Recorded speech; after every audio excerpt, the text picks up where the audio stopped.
Vazhdojmë me orën e dytë. Kujtojmë kohën. Ora mund të jetë me akrepa, një orë elektronike.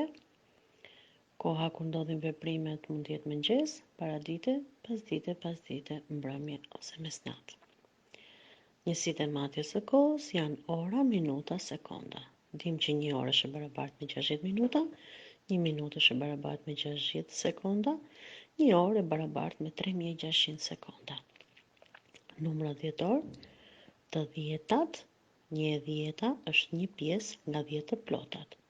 Të qintat, një e qinta është një pjesë nga 100 të plotat.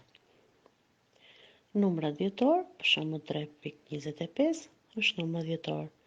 Të dhjetat është shifra e parë pas pikës, ndërsa të qintat është shifra e dytë pas pikës.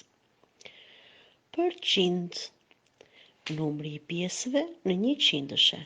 Përqindje, numri i pjesëve të zgjedhura nga 100-shë. Për shembull, 25 të 100-tat të katrorëve janë gjyrosur. Raporti përdoret për të krahasuar një pjesë me një pjesë tjetër. Përpjesëtimi përdoret për të krahasuar një pjesë me të tërën, pra me të plotën. Thysat përdoren për të paraqitur një përpjesëtim. Atëherë, vazhdojmë punën. Kemi disa ushtrime me mbledhje dhe zbritje për kohën, disa ushtrime të tjera për numrat dhjetor. Shikojeni me kujdes dhe punojeni te pletorja përsëritjes. Mësuesja ju uron punë të mbarë.